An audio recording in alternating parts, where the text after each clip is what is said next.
Hello and welcome to the Bitstream Computing Hackathon being held at the University of Wisconsin in spring 2022. My name is Professor Miko Lepasti.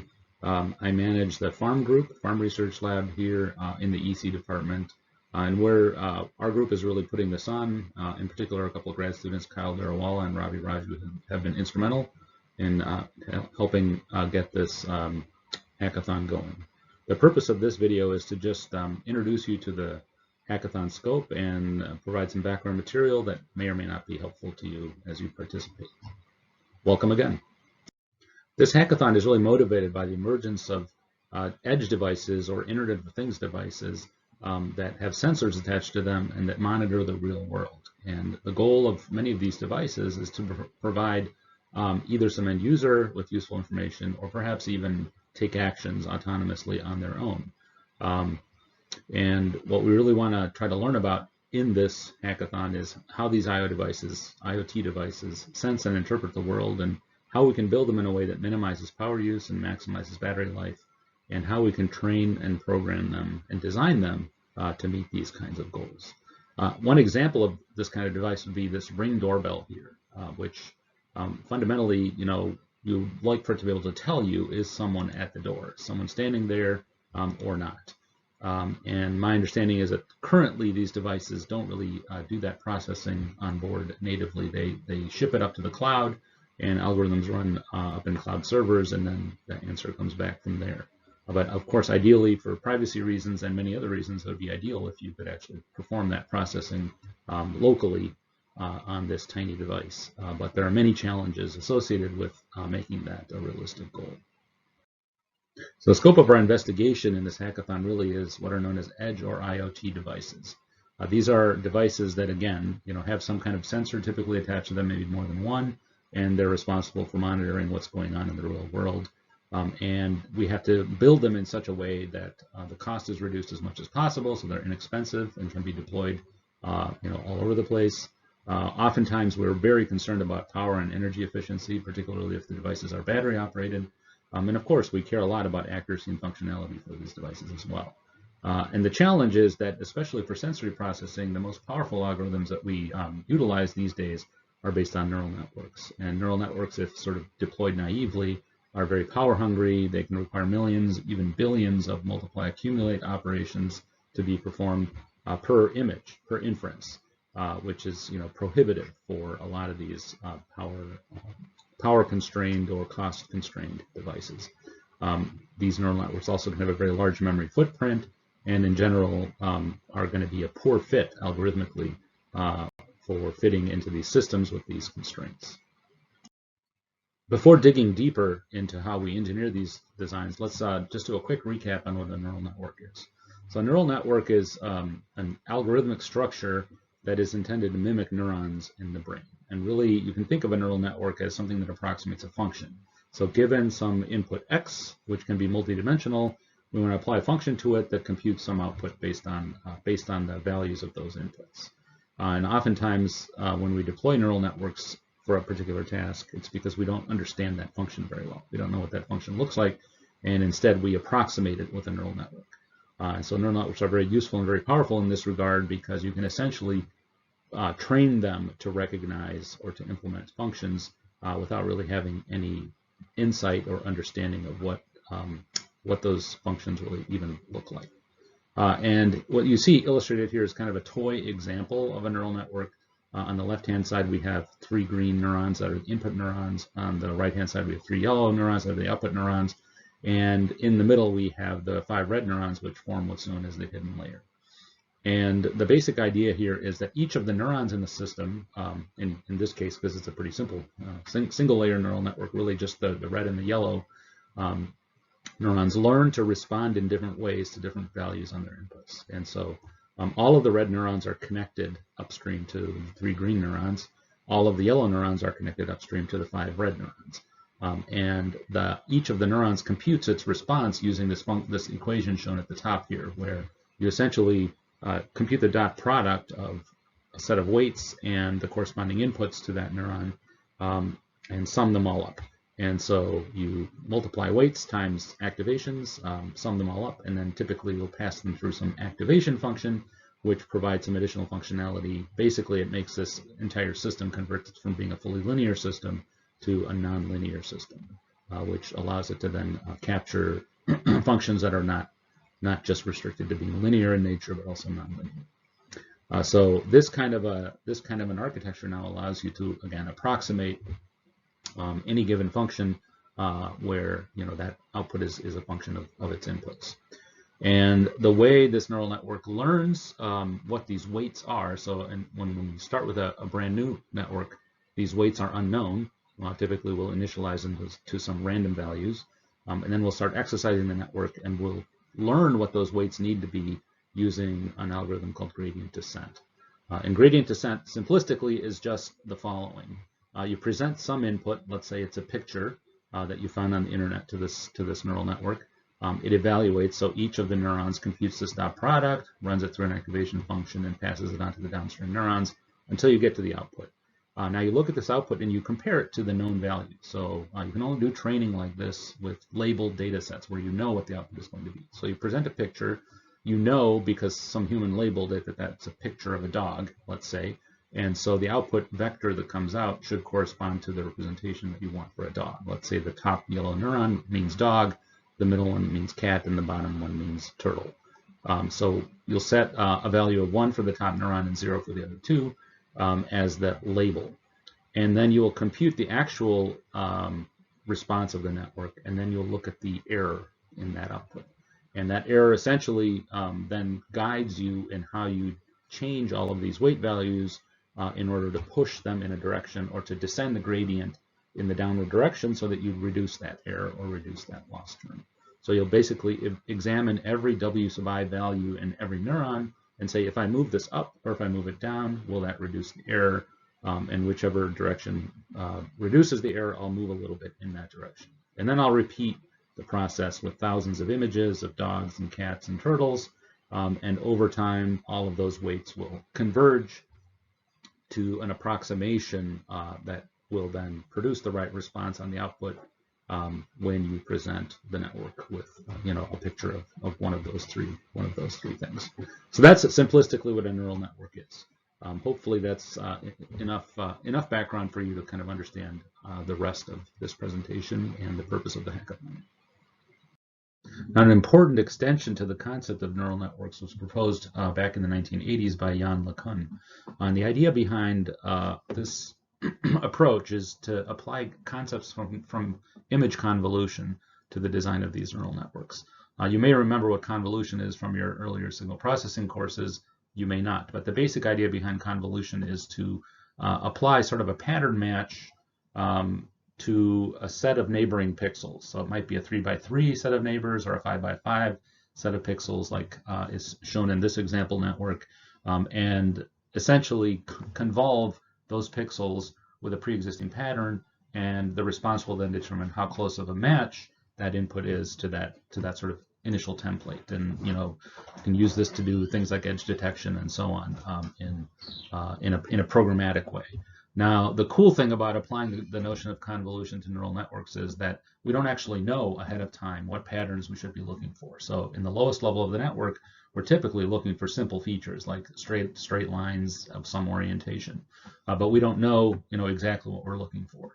When we integrate this concept into a neural network where we're training the network, we actually are defining what that set of features is on the fly based on the examples that we're learning from.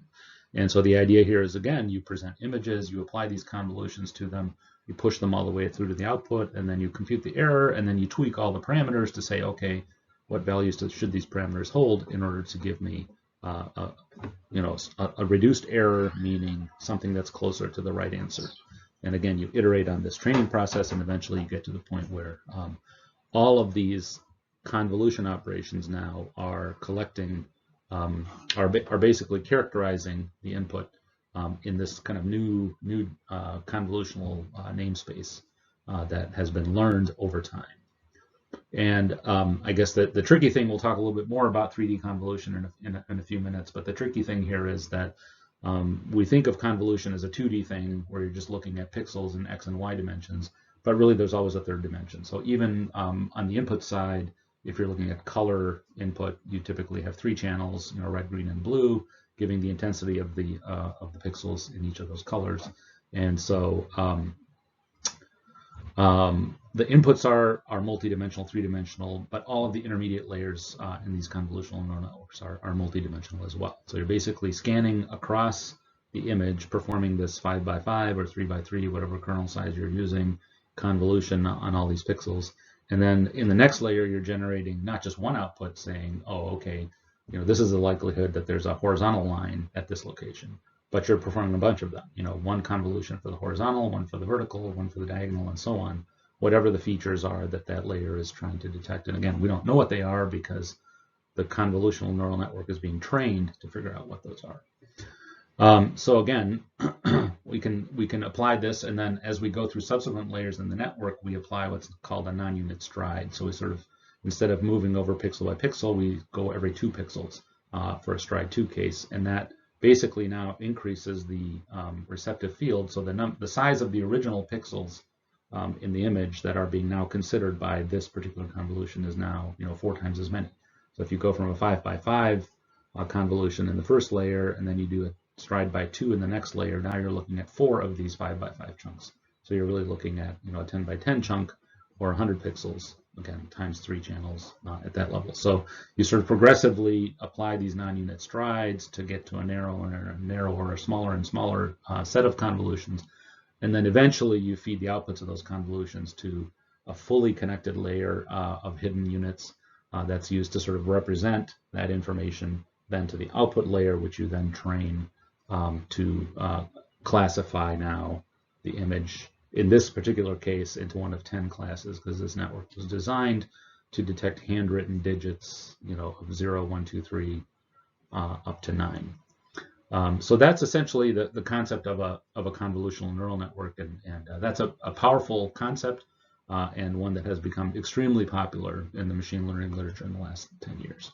In ways, CNNs derive their inspiration from the mammalian visual cortex, which is hypothesized to sort of do a very similar iterative process of looking, in the retina, looking at essentially pixels, in the LGN, looking at contrasts, and then the upper layers of the visual cortex, V1, V2, V4, sort of extracting progressively higher level features until you finally get to the inferotemporal temporal cortex, where you actually have neurons that are firing in response to particular objects with labels like cars and buses and motorcycles.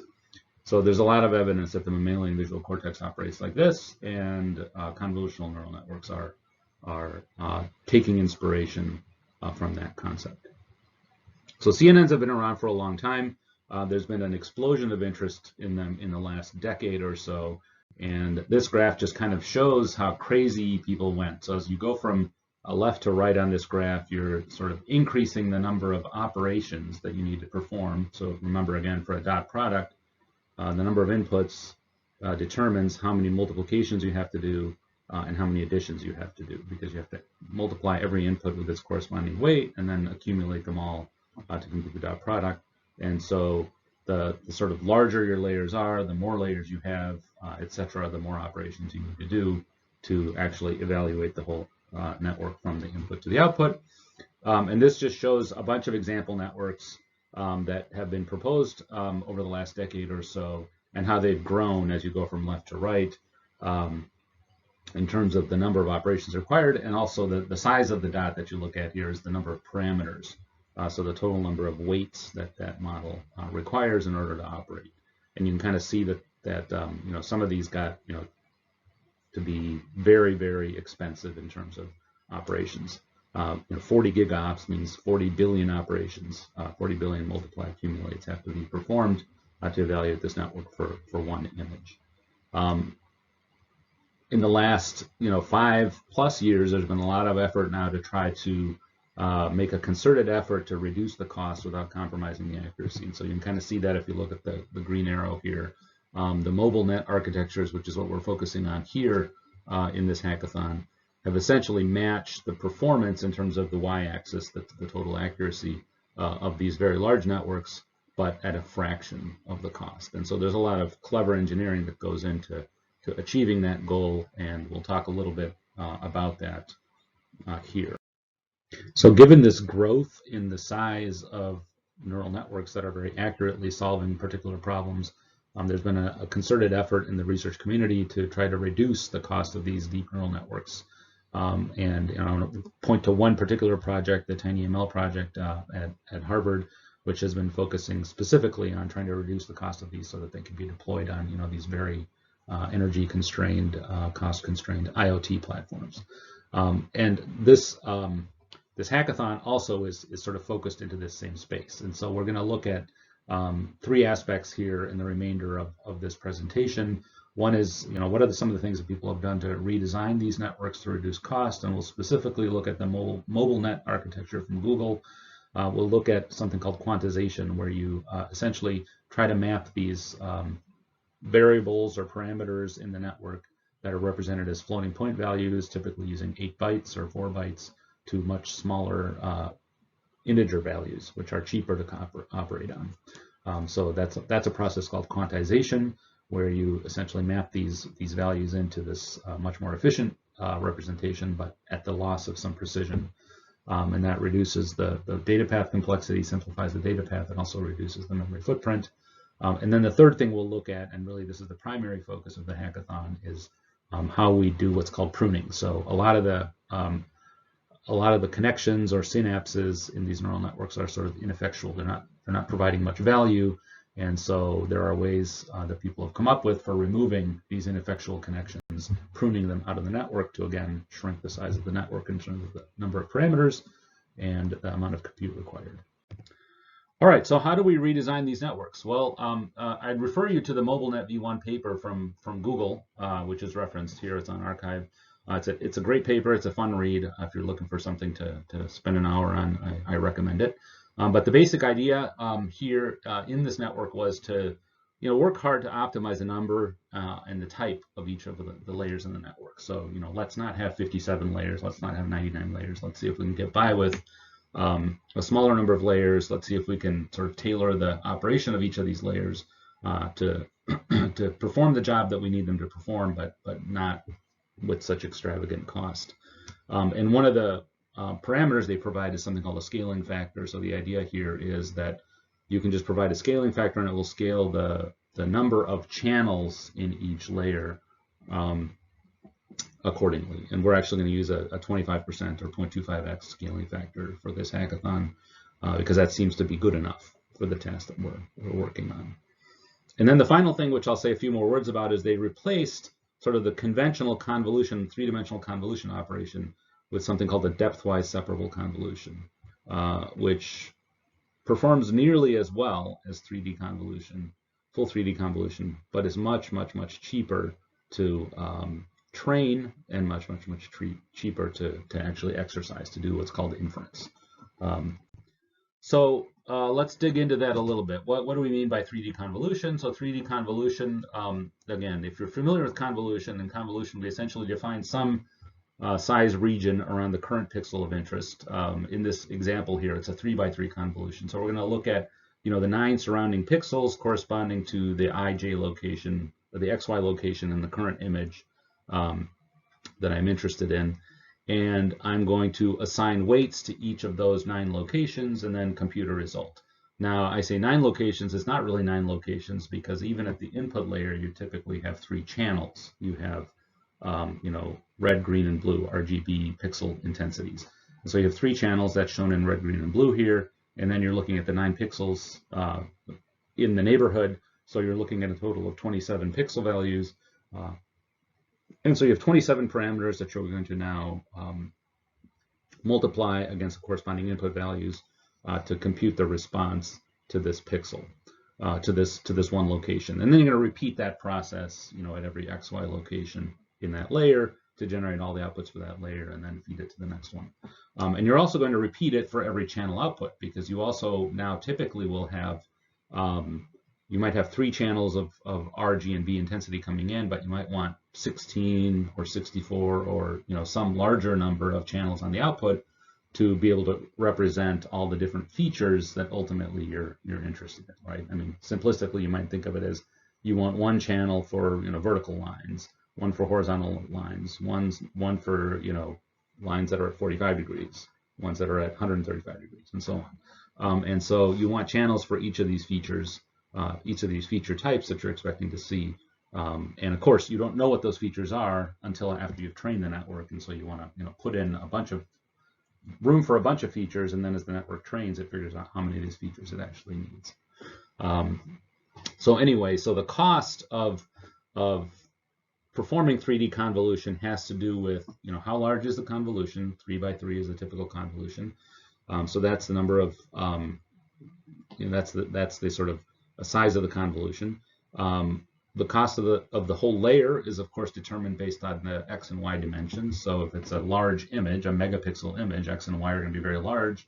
If it's a smaller image from a lower resolution camera, X and Y will be smaller.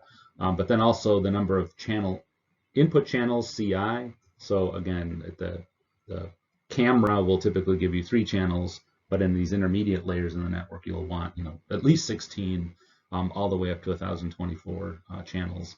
And so you have some channels on the input side, you have some channels on the output side, and then the total number of each of those is what ultimately determines the total number of weights and the total number of multiply accumulates that you need to execute in order to evaluate that layer. And then to do the whole network, of course, you have to add up all those for all the layers.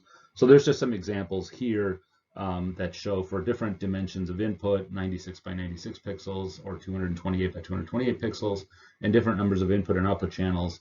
How many total weights are you going to need in that layer? So that ranges from 4,600 for a small one to 37,000 for a medium-sized one to 4.7 million parameters for a large one, and then the number of multiply accumulate operations that you need to apply to evaluate that layer now, ranges from 42 million to a couple billion to 245 billion. So, at the extreme range of that, you're kind of getting to the point where trying to map this onto some low performance microcontroller that you might find inside your Ring doorbell is probably not feasible. It's not going to be able to do this in real time. Even the 1.9 billion is probably excessively slow.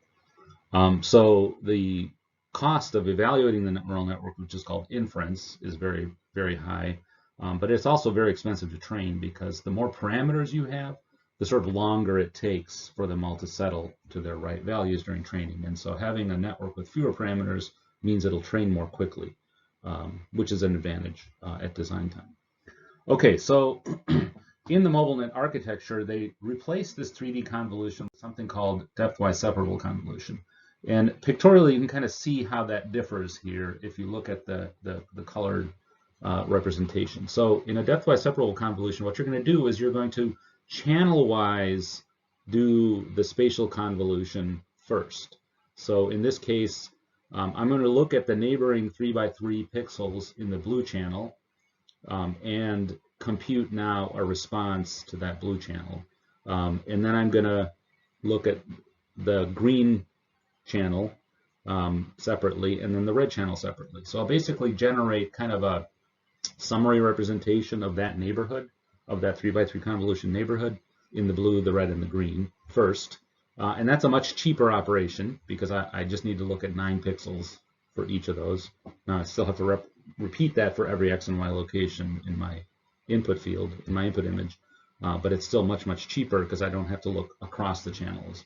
And so now I have kind of a summary representation of each of the channels for that location, and then I apply what's known as a 1-by-1 convolution, where I just look at essentially those 3 channels now at that location and compute an output for that. So that's what's shown here is the red, the green, and the blue are now combined in that 4th equation to generate an output. And then again, you're going to have multiple output channels here, so you're going to repeat that last computation multiple times. But the net effect is that you're going to require a number of parameters that is substantially smaller because the convolutions are smaller. You don't have to look in the depthwise dimension. Even though you're doing these 2 separate steps of convolution, it's computationally much cheaper and requires a lot less memory. And you can kind of see if you compare this table to the one on the previous slide, you're getting at about a 10x reduction in the number of weights and the number of multiply accumulates. And so that leads to much cheaper evaluation or inference and much faster and cheaper training as well. So this is kind of the big, really big deal in MobileNet that made a big difference in terms of the cost of the neural network itself. Okay, so the second major technique that we want to talk about for reducing the cost of neural networks is quantization. So if we look at historically what happened with microprocessors, we went from 8-bit to 16-bit to 32-bit, and most recently to 64-bit microprocessors, starting in the 70s and then ending up in the last decade or so, because wider was generally considered better. You could do better precision and a larger range for larger, address spaces. These were all good things for computing. But this came at a cost, and what's been realized, lately is that we can actually save quite a bit of memory space and simplify the data paths needed to compute on these operands if we represent the values, in particular in these neural networks, with much smaller data types. And so Van Hook showed back in 2011 that for a lot of neural networks that were popular at the time, both the weights and all of the activations flowing through the network could be represented with just 8 bits, and still we could still deliver reasonably good accuracy out of these networks. So we really didn't need all that precision, and we just had to find a way to correctly map these values into that space and do a little bit of fine-tuning to make sure that the network still performed well. So this whole process was driven, really by this drive for efficient neural network inference. So the natural question that comes to mind when you think about this is, how narrow can we go? What is the narrowest value that we can actually still usefully operate on in a digital system that's 1 bit? So if 1 bit is, the least amount of information that we can convey in a digital system, we can build hardware that's very, very simple. As we'll see, we can build hardware that costs almost nothing and that can perform arithmetic operations on these 1-bit values. But of course, 1 bit doesn't give you much range or much precision. But it turns out that you can stream a bunch of bits through and convey much greater precision over time. So you can sort of flexibly stream a longer stream of bits to get more precision, or stream a short stream of bits if you don't need much precision, depending again on your application context and how much error you're willing to tolerate. And this sort of approach to building this computational data path hardware has its origins in 3 related areas: rate coding and biological spiking networks, pulse density modulation in audio applications, which is a way of representing digitally the sound signal, and then stochastic computing. So we'll touch on each of these briefly. So rate coding in neurons, this graph just kind of illustrates measurements that people make of neural activity, where on the x-axis is time, on the y-axis is a neuron, and then a spike or a mark here indicates that a neuron has fired, and you can sort of draw conclusions about the activity of these neurons by looking at how often they're firing in some given time window. So that's what rate coding is. So there's strong belief that your brain will encode information in the rate that the neurons are firing at to represent the intensity of a response to something. So this is sort of a biological angle on where this idea is coming from. Stochastic computing is an approach to building data paths that was originally proposed by von Neumann, but was really sort of brought to fruition and realized in digital form by Gaines in the late 1960s. And this work was primarily driven by a desire to build fault-tolerant systems where even if some bits failed or flipped or were incorrectly computed, over time, as long as you pushed enough bits through, you would still get the right answer on average. And this is accomplished by assigning a uniform weight to each bit. So in a typical binary system, we have low-order bits with low weights and higher bits with high weights, and if you flip one of the higher bits, you get a lot of error. In a stochastic circuit, any bit has the same value, has the same weighting, and so if you flip 1 bit, you're not introducing a whole lot of error. And the advantage of computing in the stochastic form is that arithmetic functions are usually trivial to implement. So the canonical example is this AND gate shown here, which is processing a stream of bits in time from right to left, and then producing a result, which actually now numerically, if you interpret these streams of bits as expectations of the value being represented, shown in parentheses here, again, half the bits of the value S1 are set, so that's 4 out of 8 or 0.5. 6 out of 8 of the bits of S2 are set, so that's 0.75. If you multiply those two values together, you'd expect to get 0.375 or 3/8. But the answer we actually get, because of the way the ones and zeros line up when they run through the AND gate, is 2/8. So it's not quite right, but it's very close. And the theory is that the more bits you push through, the closer you eventually get to the right answer, as long as you're properly randomizing the input streams so they're not correlated with each other. So why should we use bitstreams for computing? Well, the fundamental advantage they have is that they provide very low-cost data paths that operate on a very flexible representation. Flexible meaning we can extend the length of the bit stream if we want more accuracy, or we can push a very short bit stream through if we can tolerate a lot of error in our output. And also, bit streams fit naturally with existing sensors and actuators in embedded systems. Like audio data is often represented using PDM, which is very similar to bit streams, and other sensing modalities are also very, very close to this and can easily be converted to and from bit streams. Conversely, why should we not use bit streams? Well, it is a very inefficient representation. It's linear versus logarithmic in terms of its capacity. So in a conventional binary number, if you add 1 bit to the length of the binary number, you double the range of values that you can represent. In a bit stream, to get basically double the range or double the precision, you have to double the number of bits. And so it's linear in terms of its growth, which is not efficient. Similarly, it's inefficient in time because long bit streams take a long time to compute. And there are many algorithmic issues. Not all the operators that we need are available or known, so sometimes you have to kind of invent new implementations for operators. Pipelining computations can be challenging because sometimes you need to accumulate a bunch of bits before you can pass a known value through some transformation. Many analytical tools that engineers use to design algorithms and circuits, like Z-domain analysis, don't really work. And because of the limited range and the small amount of precision that you have available to you, you have to apply scaling factors to your inputs and to all your parameters in your designs. And this is not a trivial process. And there are many practical issues. There are really no software tools, no programming languages, no existing compilers, or there were none of these things until we started working on this problem in my research group a few years back. Because we have spent a lot of time in our group building some of these tools. And they're open sourced on GitHub. You can find them easily. Currently, the current version of the development chain is based on a language called Julia. That's what we'll be using in this hackathon as well.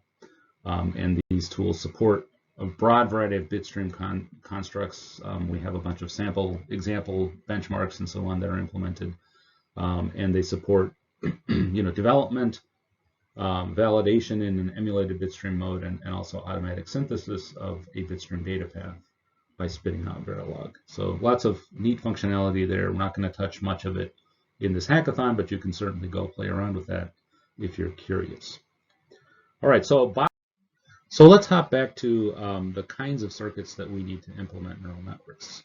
Fundamentally, the building block that we need is a dot product engine. And in this case, now we want to build that dot product engine in a way that it operates on bit streams. As you can see on the figure on this slide, there's basically 3 different components that are needed to build this dot product engine. On the left-hand side, you see something called a stochastic number generator. This is basically a linear feedback shift register, an LFSR, not an expensive circuit, but you do need one of these for every weight or every parameter in your neural network because you need to generate essentially a bit stream that encodes the value of that parameter so that it can be operated on in the data path. Then in the data path itself, you need basically AND gates, one for every synapse or for every multiplication in the numeric baseline implementation. So those are cheap. 2-input AND gates are inexpensive. And then we need a bit count circuit, labeled as add here, to basically count up the number of ones that arise from all of those 1-bit partial products that are being generated by those AND gates. And then this circuit basically needs to be replicated, within each layer of your network for every channel and for every XY location. And so there's a lot of instances of these dot product engines, but each one of them is relatively inexpensive, and so we can afford to replicate lots of them to build our entire network. Now, the key thing here, again, is that in terms of cost, the length of the bit stream that you feed through this design will approximately determine its accuracy. And so longer bit streams will take longer to evaluate, but they will give you a more precise answer, and vice versa. So this is a trade-off that you'll explore in this hackathon, looking at different lengths of bit streams to see, sort of where's the sweet spot for length of bit stream versus accuracy. Oftentimes, if you start with some neural network like this toy example that we looked at the beginning of this presentation, it turns out that a lot of the connections, which are the blue edges here between the layers and the neurons, and even sometimes some of the neurons themselves are not necessary. And this is not a new observation. Again, LeCun and others back in the 1980s, proposed approaches for doing this kind of pruning. So pruning means eliminate edges and possibly eliminate neurons that are not effectual, that are ineffectual, that aren't doing much good, aren't having much impact on the output. And we can identify them by looking at the weight value, the absolute value of the weight on the synapse. If it's a low weight, then if it's nearly zero, then multiplying by a value that's nearly zero is going to give you an output that's nearly zero, which will by definition have very little impact on the output of the dot product. So perhaps we can just strip it out. And so you can kind of do this iteratively and start removing the low weight synapses. And then you'll see that the corresponding dot product operations are going to have fewer inputs, so they're going to have to do less work, and they're going to have to store fewer parameters. So it'll be cheaper. And then sometimes you'll eliminate a bunch of these edges, and you'll find that a particular neuron, in this case the second red neuron from the top, becomes completely disconnected. When it's disconnected, there's no reason to compute that neuron itself, so you might as well just completely eliminate that neuron itself, as well as all the synapses leading up to it. And so you kind of do this iteratively. When you prune things, you also want to fine tune the network. So you want to do some more training iterations. So again, you want to present an input and a known output, compute the error, and then adjust all of the weights in the network accordingly so that they'll sort of compensate for the fact that this synapse and or neuron is now missing. It isn't contributing, so some of the other neurons are going to have to, or other synapses are going to have to contribute to make up for the fact that that neuron or that synapse was stripped out. And as you do this, then that will have an impact on the hardware, because every time you eliminate a synapse, you're going to eliminate the stochastic number generator that's providing that weight value, and also the AND gate, and also the fan in to the adder. So there'll be a ripple through effect from eliminating that single synapse or weight. And then if you prune an entire channel, well, that means you're eliminating an entire dot product. And so there's a big savings there. You don't need the adder unit. You don't need any other circuitry that goes into it. Now, the two types of pruning that we'll be looking at in this hackathon are unstructured pruning, where you just kind of target synapses, and structured pruning, where you just only target channels. And you'll have to play around with those two modes, and see what kind of results you get, and decide what strategy you ultimately want to pursue. The flow of the hackathon is going to look pretty much like this figure here. So we're providing you with a pre-trained mobile net. So we're not expecting you to train this model from scratch, because that's a pretty expensive operation. So even with a decent GPU, like I have an NVIDIA GTX 1080, which isn't a state-of-the-art GPU, but it's not bad. It takes about 1.5 hours to train the network on that GPU. And if you don't have a nice GPU, it's going to take days to train the network from scratch. So we're providing you with a pre-trained mobile net. You don't have to train it yourself. If you have access to a GPU, you're certainly welcome to do that as well. And that's shown here in the green. But starting with that pre-trained mobile net, we're going to provide you with scripts and tools written in Julia that will prune that network. And then we'll fine-tune that again using the training data to tweak the weight values like I was describing. And then you're going to kind of do that iteratively, and you'll have control over how much you want to iterate, how aggressively you want to prune, what strategy you want to use to prune, etc. And then once you're kind of happy with your result, you have a prune network where you've reduced the cost significantly, but you have hopefully still have fairly high accuracy. Then you'll run it through a script that quantizes it into this bitstream mode, and then a tool that evaluates it and basically gives you the accuracy based on this test data set that we provide, as well as the area cost, as well as the energy cost of this network. And then depending on how happy you are with that result, you'll want to iterate through the quantization step, through the evaluation step, or all the way back to the pruning step to see if there's better alternatives out there, and eventually, hopefully, you'll come up with the results you're happy with, and then you can submit that as your entry for the hackathon and compete for the prizes. So the evaluation for this is going to be determined with a set of test images. Because testing is fairly expensive, we're going to use a very small test set, just 100 images. These are excluded from the training or validation sets. They're only in the test set. And we'll use a script to estimate accuracy under this bitstream mode. And the accuracy will drop from the level of pruning that you're doing, and it will also drop from the quantization effects. And so if you choose a bitstream length of 100,000, your accuracy will probably be unchanged from the training accuracy. But if you choose a bitstream length of 1,000, you'll definitely get much lower accuracy. So you'll have to pick a bitstream length that gives you that right trade-off between the execution time, which is proportional to the length of the bitstream, and the accuracy that you're getting. And it may be the case that you'll find a network that is heavily pruned will need a longer bitstream, and vice versa. If you don't prune as aggressively, you might be able to get by with a shorter bitstream. So there's kind of a trade-off there between these two operations that you'll have to explore that space and see where you get the best result. The cost of the design is going to be the relative silicon area. Again, what is the cost of all those AND gates and adders and random numbers, stochastic number generators after you pruned, and we provide a script to do this for you. And then energy is measured per inference. So how much does it cost? How many joules will you consume if you execute this on the hardware that you've designed now after pruning it? So we also provide a script for estimating this. Just caveat here, these are all estimates, right? We're not actually designing the real hardware that's going to be too time-consuming of a process at this point for this hackathon. So these are just high-level models that are estimating all of these effects. All right, logistically, we have a help session on April 30th in Engineering Hall from 1 to 5 p.m. in the second floor CAE lab. And the metrics that we'll be looking to collect from you in your submission are, what is your accuracy on the test set? What is the area cost and the energy cost, provided by the tools? And then a compound metric of accuracy divided by area, so higher is better here, and another compound metric of accuracy divided by energy. So again, higher is better on this metric as well. And these are the metrics we'll be using then to decide the winners of the hackathon. And there'll be a web form available on the web page for you to submit your results, as well as a pointer to a report and a pointer to your model.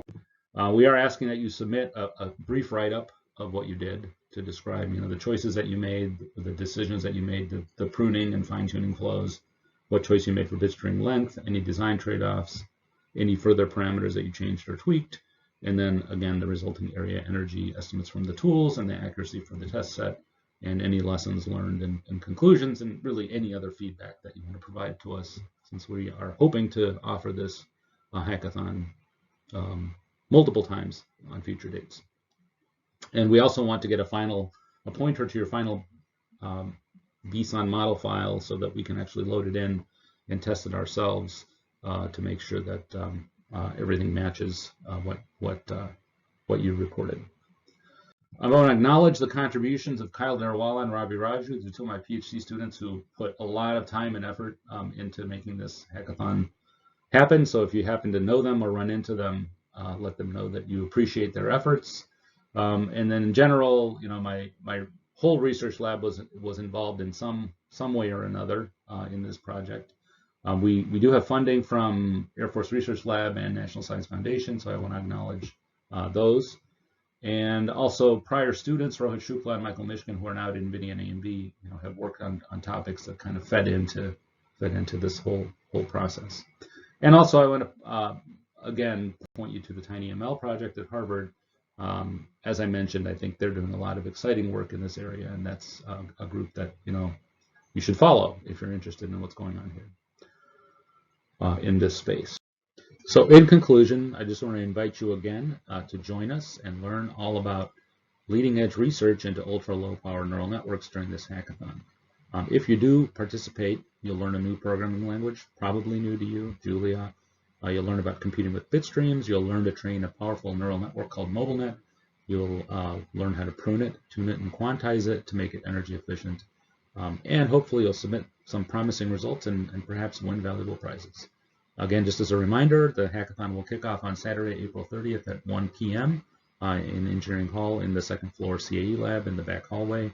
And the website is already live, so go ahead and get started with the tutorial content and getting all the software tools set up. Again, welcome. Hope to see you there.